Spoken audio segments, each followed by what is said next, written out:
Welcome back to the Within podcast with myself, Nikki, Wallace, and co-host Payne. We're excited to talk about a report that just came out with the McKinsey report today. So will guide us kind of through the report, what the report was about. We working with multiple different organizations, kind of all different sizes over both of our careers. We've seen a lot of things happen in the workplace. And so this is kind of an interesting topic that with this report coming up, it'll be kind of fun to walk through and kind of give our take on it. So Allie, do you want to? Yeah, I think, the crazy part about the report is really that, bottom line is things sure haven't changed. As much as Mm-hmm. we think they've changed, they just really haven't. Women still struggle in the workplace.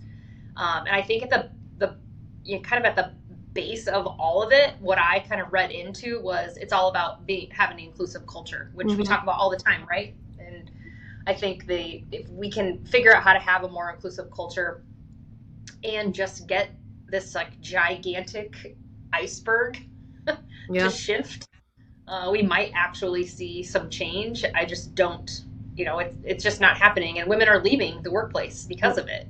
Uh, so in the report, there were kind of 5 areas or 5 or 6 areas that we thought maybe we would dive into and kind of give what we see and even our own experience, because I think Nikki and I both have experienced a lot of this stuff, living life both corporately and out Firsthand. on our own. So the first one is women are now less interested in advancing.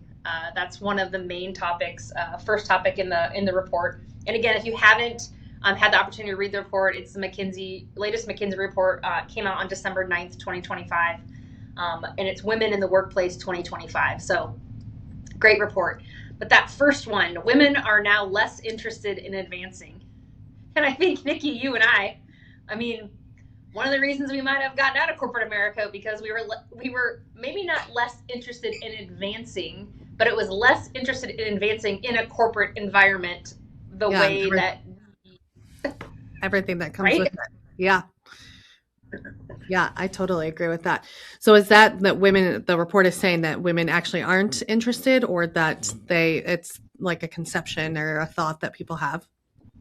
No, women are just less interested in advancing. Yeah. Like, That's it's interesting. more about the fact that they're not willing to do the things that they are putting other things ahead of their careers at this point. Probably because when you really think about it, like they're having to forego things like flexibility. They're Yep. having to forego, going to their kids' events or, hanging out with their girlfriends. It's just they're having to put all their time and energy into, advancing in their career. And I think that's where they kind of have said, I'm good. I'm good where I am. Yeah.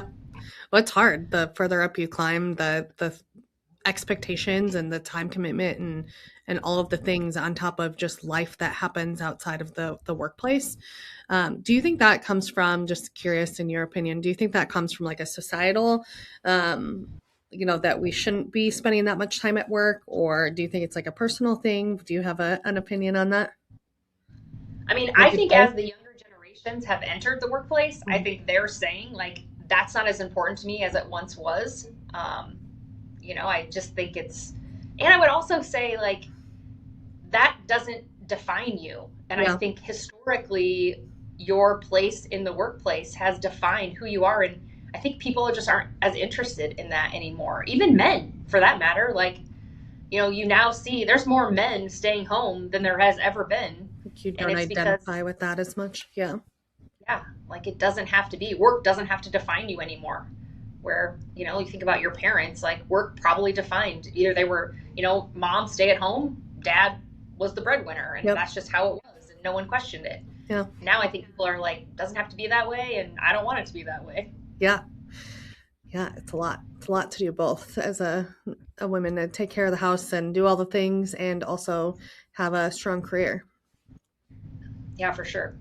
The second one is the broken rung still holds women back, which I found this one really interesting because I have said for a long time, and I think the article lends itself to make this a male female thing, Yeah. and I actually think it's more of a woman thing. Like, I think women like hold women back. Yeah. Like, in all honesty, like I think a lot of my struggle was not with men, it was with women not wanting to me to be as successful as them. Yeah, that's So I interesting. think that one is a kind of a big one, which is one of the reasons I loved, getting to work with Nikki, was that we want to see each other succeed, right? Hmm. But I think in corporate America, I think it's just as much women stabbing women in the back than it is men, not holding up or going to bat for women. Right. It's like we all like, yeah, you have to defend yourself almost at the table. And it's like you have to put your box around yourself and make sure that you're seen, that you're sitting at the table and all of these things. That is kind of when I went out on my own, I don't know, I had a very strong core group when I was at the prior company I was at until kind of like the end. And then it was bad. Like my former boss, when I asked for help after she has 4 kids and I asked for help after maternity leave, she told me to work harder. And I was like, well, that wasn't the conversation that we had about supporting each other 6 months ago. But I do also think like I get challenged a lot because people are always asking like, why do we have all these roundtables. I'm always bringing people alongside of me, and everybody's always like, why do you do that? Like, why, if you're in the same space, why do you want to have your competitor at the table, or why do you want to do these things? And I've just always had such a belief that A, you bring people along, and B, like, people are going to work with you because they love you, not because of necessarily always the service. They probably need the Yeah. service. They don't need you, or they need the service. They can pick who they do it from. Yeah. um, so I always feel sad when this stat comes out because I feel like that's just like such a personal thing for me that I've always tried to not do. But you do see it all the time. You see people that are struggling because of their peers not telling them about meetings or not doing like simple things that you're like, really? Like you just didn't want Yeah. that person at that meeting, or you didn't want them to know about this event, or you purposely put a roadblock in front of them. I think that's probably a common one that we see, just because you didn't want them to necessarily be, seen as better or whatever. So, I don't know. This one's always a hard one for me, just because I'm such a believer in the other way. Yeah, I know. I agree. And, I also like have always been a person who's like, I'm going to hire the best person for the job, Yes. and they might be better than me. And that's okay. Like if I work myself out of a job, like that's awesome. But Yes. that's always been my mindset, is how do you find people that are better than you? And ultimately at the end of the day, they make you better. So Yes. this is also, that one struggles. That one struggle is a big struggle for me too. It's like, how do you build this community if you're not willing to, stand up and support other women or men for that Yeah, matter? But anyone. I mean, anybody that's going through life needs support. I don't care what gender or what's going on, and why we put barriers in front of people with that, intentionally a lot of times, or subconsciously. Sometimes it's just who people are, and they don't even realize that they're doing it, which is kind of another conversation. But yeah, yeah, totally. The third one is women leaders are under extra pressure. I think we live and breathe this one, or I have, I think, my whole life as someone who's always wanted to like do more and be a leader and be involved. And but man, this one, Nikki and I were just talking about this yesterday, just yeah, we about were. like you can't just focus on one or two things because you're a mom and a wife, Mhm. and take care of the house and you plan the vacations and you do all the stuff that like men frankly just don't have to do. Yeah, And I don't know, maybe it's partly our fault, right? Like we're the ones that take it on. Like, and I will tell you, like, I try and push it at my house, like, can you do this? And yeah, but it's generally like on their time, not like we need it right, done now because of these other 85 things that are going to happen, down the line. So right. this one's hilarious to me. I used the example yesterday that we went on vacation over Thanksgiving, and my husband brought a book, and I brought 5 bags of all of the toddler toys that were going to happen. And I do. This is a topic I've also kind of looked into a lot, because I'm like, why is that? And when this was brought to our attention on our board meeting a couple months ago or a month ago, I just was like, why can we not focus? And I'm like, I've actually feel like I've scaled a lot back, as an entrepreneur, trying to focus on just what is the main thing. And I kept coming back to like, I feel like I'm doing pretty good there, but then I was like, take the 10,000 foot view, step back, and it's like, oh yeah, but then when I go home, I, can't even go to the bathroom by myself because there's dogs and there or a dog and, kids and all these things. And it's like life is happening to us in a different way, I think. And I think part of it is just like the nurturing of a woman. Like I think we just naturally do step into more Yeah. spaces. My husband's actually fairly um, helpful at home. Like I'm very grateful. I cook. He cleans up after the dinner. He does our laundry. Thank God, because I hate that.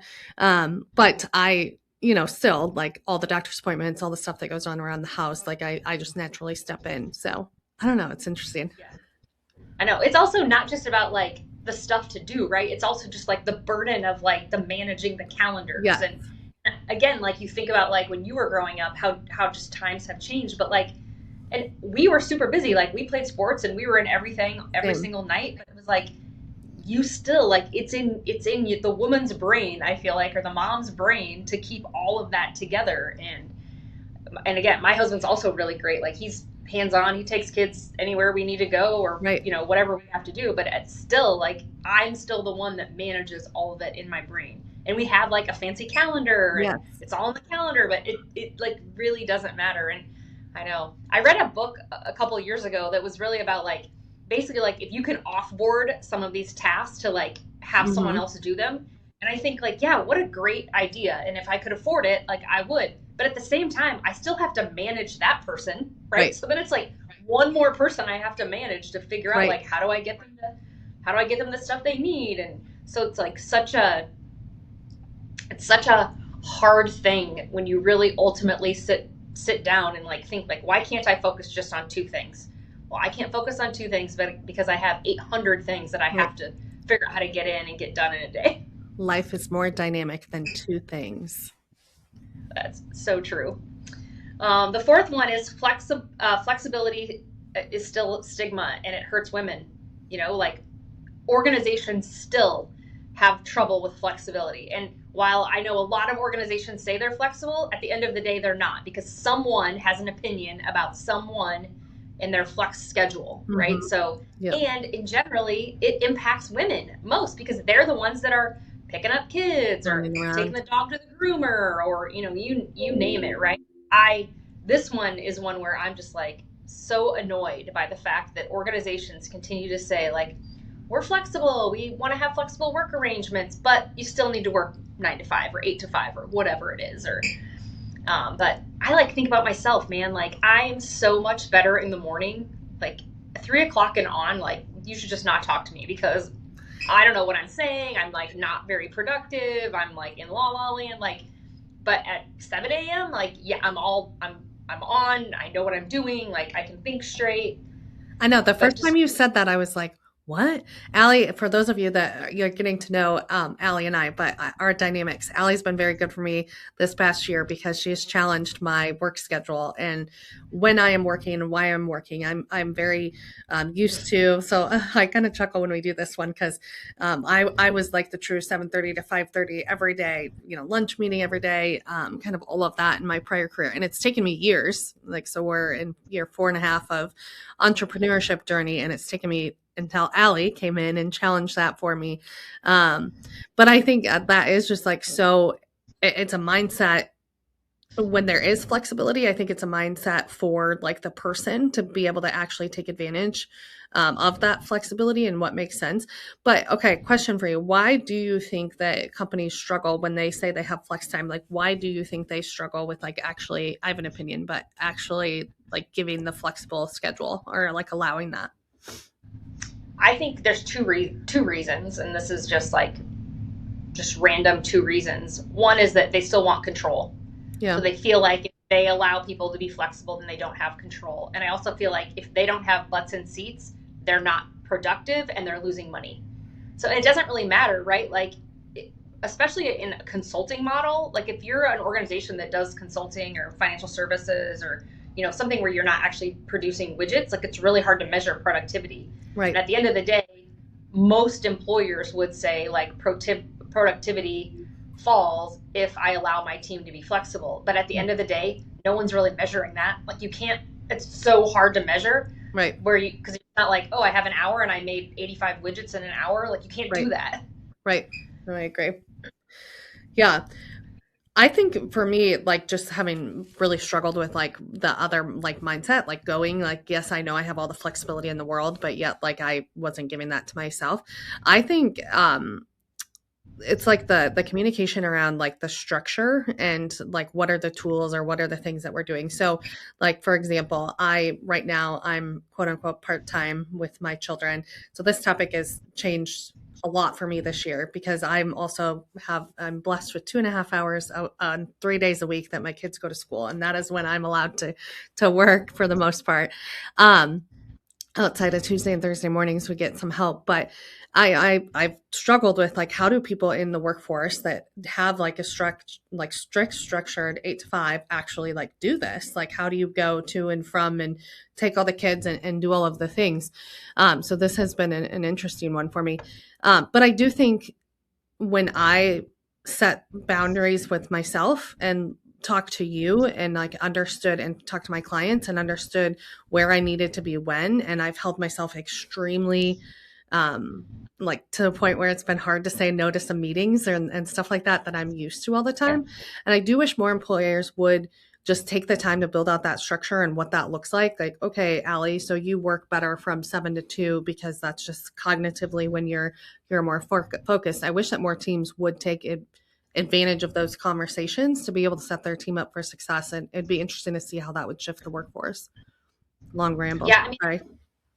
yeah. I mean, I think there's so many dynamics too. So like, just because our dynamic is one thing doesn't Right. necessarily mean that every organization can do it, right? Like, there's of course parameters you have to follow, but at the same time, like, why not work with your leaders to identify what works with Exactly. individual employees? And if you do have like a single mom who like can find care in the morning but can't find care after work, like then and if they're a good employee, like why wouldn't you try and manage that differently? Like it's just like, but it has to be the mindset of the organization that falls down to the leaders. And Yes. sometimes you'll have an organization that will totally have this like flexible mindset, and then you'll have a leader who leads differently and says like, no, like you cannot have the same flexibility that everyone else has because for whatever XYZ reason they decide, like it's not, the leader doesn't allow it. So it's all about like getting to know your people, and can you figure out like how to make it work? Because if you have a great employee who does really good work, and that you can trust them and you have that psychological safety, like 100% you should be working with them, or you're going to lose them. Because Yeah. at this point, some other organization is willing to do that. Yep. So it's like, how fast are you going to change this dynamic of employers have to be more flexible? They have to figure out how do they help these employees who are managing a bazillion things in their life. And it Right. isn't, again, that's not something that person like decided. That's a society thing. Yeah. I was part of an organization that moved their headquarters to Des Moines 4 years ago. I was consulting and doing some recruiting for them. And it was interesting because I supported operations, sales, and marketing. So three very different functions within the company. And their whole mantra, their whole culture is really on flexibility and, the work-life balance. And they get out at 2 and all of this. As you were talking about that, it reminded me, as we were building out their operations team and they wanted to bring the call center in house and they were trying to do all of these things, a lot of the business functions, right? The business things that happen that make the organization money and take care of their clients and all of that, didn't support the flexible works. So like they wanted to be the best client facing, service, and they wanted to be all of these things. But as they were building out this model and I was kind of had a seat at the table talking to them, I was like, wait, but you want your phones on until 6 p.m. Central every day. So how are my ops people then going to get out at 2? And, it created this interesting dialogue because I just think and that's I think a good example of kind of both sides of the table. Like the business still has to go on, and how do you create that people strategy?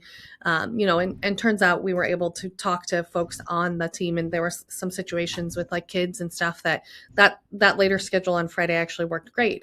And can you give some incentives, or there's a lot of things you can do to support that. But that was an interesting one to go to walk right alongside like a company that was trying to balance both. And they were a 400 person company. They're over 1,000 now. locally. So just kind of the how do you scale that and what works and how do you keep getting the business done? But it really does come down to, like you're saying, get in front of your people and figure out what works for them in their life. Yeah, totally. I mean, I think that whole idea of your business strategy has to align with your people strategy. And if you haven't even Yeah. sat down and looked at those two things, like you need to do that sooner rather than later. Yeah. And how does that actually work? Yeah, exactly. So the fifth one is diversity matters to corporate America. I mean, I think this is a big one, right? Where Mm-hmm.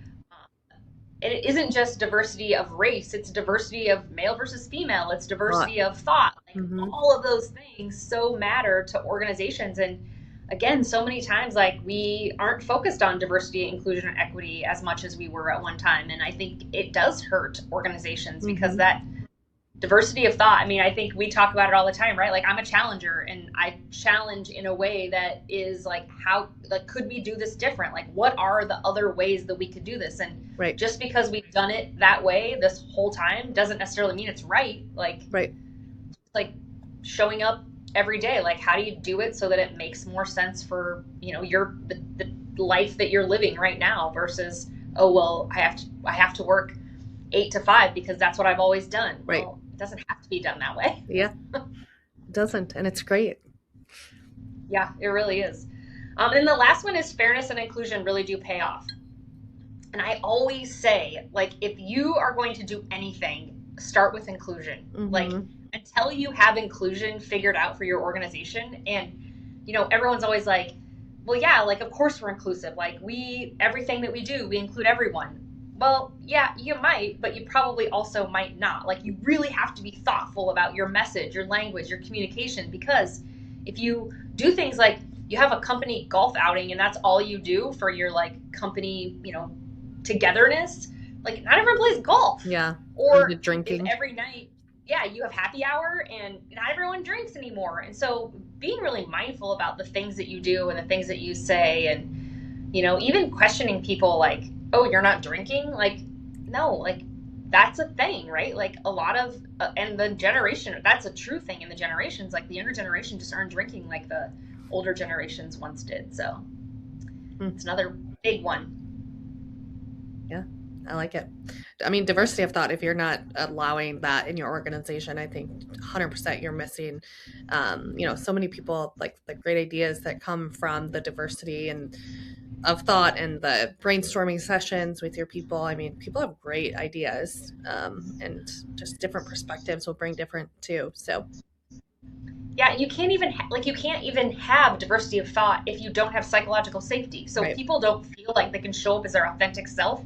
Like they're never going to bring in their great ideas because No. they're too worried someone's going to talk about them or make fun of them or not invite them to the next meeting because they talked about something that the rest of us thought was weird. Like it's such a thing that so many organizations like think they have, but when it comes down to it, like they really just don't have it. And Mm-hmm. I'll ask the CEO, do you have trust on your leadership team? And they'll say, of course we do.